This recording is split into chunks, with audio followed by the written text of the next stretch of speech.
Have you guys had a chance to meet since? Has a team had a chance to meet? Oh yeah. We had 6:45 this morning. And just I guess attitude was good. They were great. Like I said, I didn't anticipate anything.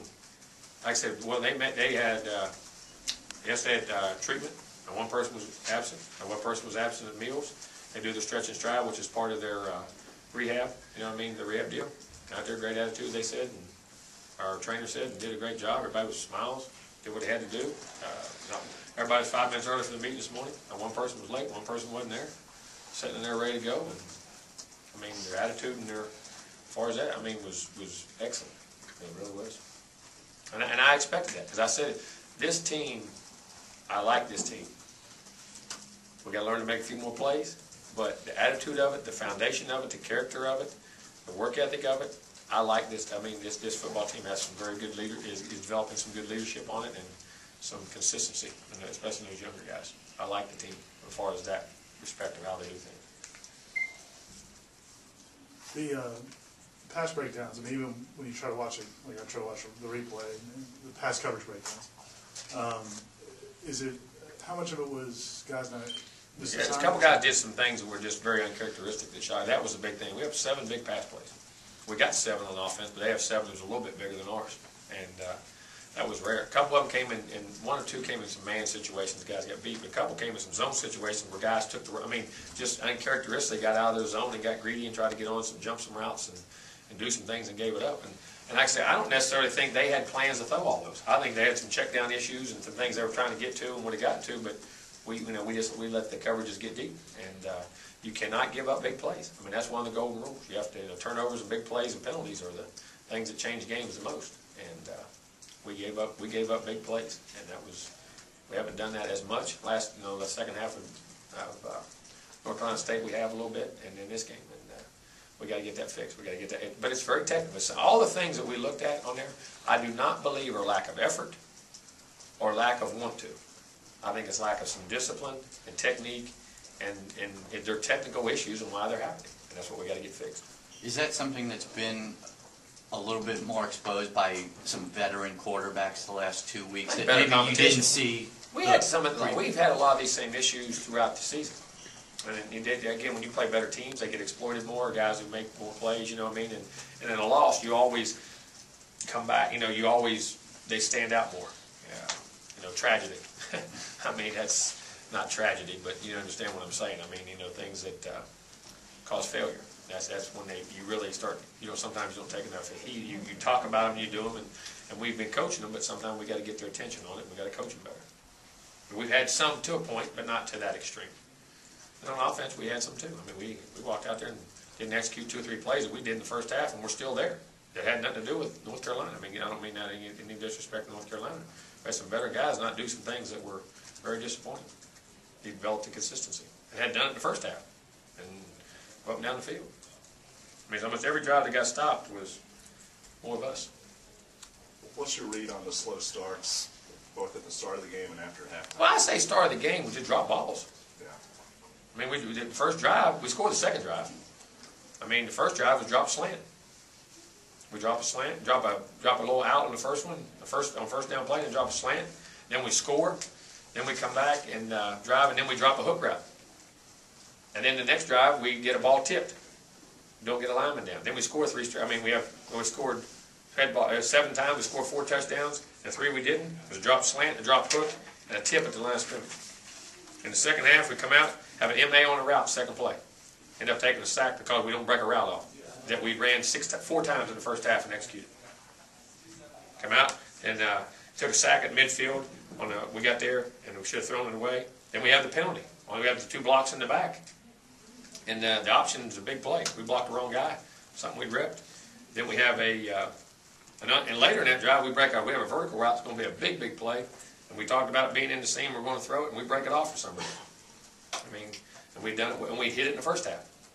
So I mean, it goes back. It's not it's not want to, and they know. It's focus. You have to learn to focus and do things right all the time. They're technical issues, and then we go down and get the mystical holding on 3rd and 1.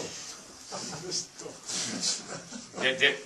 disheartening because we're driving to win the football game. Is it possible that somebody may have called the wrong number? Or no. There's no way. No. No. Clearly the number they called. No, and there was no other number could have been. Have you heard back on some of that? No, stuff? not yet. And listen, that doesn't lose game. We got issues. We have to do that. But we're going to have to go up 35, 34 in that one. Then we miss a third down, and then we got a ball behind and could have caught it, but it's a poor throw. Then we miss a field goal. Then we get the snap over and score. Then we drive back down and have the other. I mean, that's every drive in the game. Has nothing to do with. It's just a couple issues and focus. And you'll have a few of those. And we had some earlier. We had a dropper so early that we overcame. He was able to come back on third down. We were great on third down again. 7-14. It really could have been 9-14 if we execute two more. But it's focus. It's technical issues. And like I tell somebody, we all want to be sitting here 8-1. There's no doubt. We want to win championships. But are we any different team at 8-1 we are 6-3? Perception-wise, you are. But you're still the same thing. And the other thing I'm worried about right now, as much as anything, is building a foundation here to understand how to play championship-level football and consistent football. We have to learn to make those plays, but we have to learn to eliminate those mistakes before it comes down to those one plays. Because all three facets of the game could have won the game in the last 3 weeks. Special teams could have won it. Twice the defense has had the lead in the fourth quarter. The other team's taking the ball straight down the field and scored. And then the offense is taking it straight back down to score again. And for whether we didn't finish one more play and we get it set up and don't make the field goal. But I mean, it's still the same issues, and you have to get them fixed. And we have to get better. And I truly mean that. We have to get the foundation of the organization in place to make sure that in the future we can do the things we got to do. And we want to win. I'm not saying that. I'm not putting away anything about those two games or anything else. They're disappointing and they're disheartening. But in ball, you have to deal with it and you have to move on. You have to understand why, but we have to build a foundation for the program and the organization so we can not have those issues as much and have more consistency in the way we play and do things. Coach, one of the issues since the VC at halftime, your offense don't count Saturdays giving you the ball at the one. You scored one touchdown on offense the last 3 halves. Is that a matter of adjustment? What's going on? No, just what I said, focus. Had nothing to do with it. The plays are there.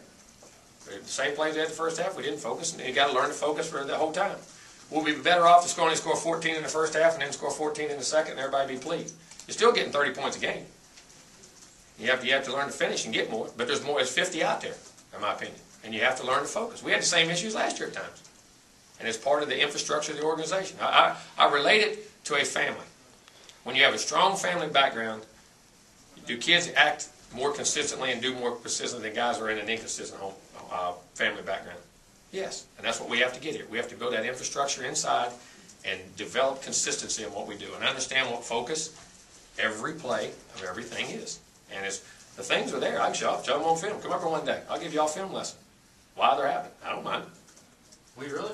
Don't bother me. I'll tell you. And it's not to point things out, but to show you that things aren't as bad as you think. And it's not some miraculous thing, and whether you run it, whether you throw it, whether you do it, it's all right there to be done. It's not finger pointing. It's about things are never as bad as they seem and they're never as good. If we're 8-1, it isn't as good as everyone thinks. And if it's 6-3, it's not as bad. Now we have to fix them, and we want to win them, and that's the ultimate goal. I understand all. It all gets down to the bottom line. But in the first years of your program, you've got to build a sound infrastructure and understand why things are due to be able to perform on a consistent level. And this team has to learn to develop a killer instinct. It has to learn to take its own identity and not let people get off the ground when they get them down. And not hope to win, but understand how to win. And there's nobody on this football team that has. There's nobody on this football team has reached that level and understands what it takes. And we have to keep pounding it and pound. It's like a nail. You just got to keep driving it in the wall. And if you hit a stud and move it up, repound it again.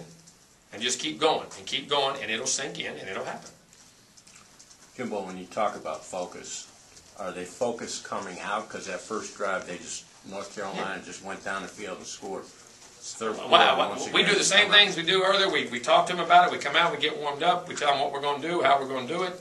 I mean, and that's just part of it. You have to learn. Now, we had 3 or 4 games. We started perfect and come out the second half and did what? In some of our games. That was when we were making our adjustments. You were talking about that the whole time, right? Again, why do kids do what they do sometimes? We have to find that out as coaches and figure it out. Because we were 3 or 4 games, we come out and won the second half. We were sluggish in the first and dominated the second. We have to learn to play 60 minutes. It's hard for any football team. Look across the country that plays for 60 minutes. And you have to, but the guys who can do it are the guys who win. And the guys who have success consistently. And that's what you have to do. And anything you do, any sport. Are you talking about the youth? Is that part of it? Well, I think there's some veteran guys. Because I don't think the veterans understand all the way. Not all of them, some of them. They've never won at a high level.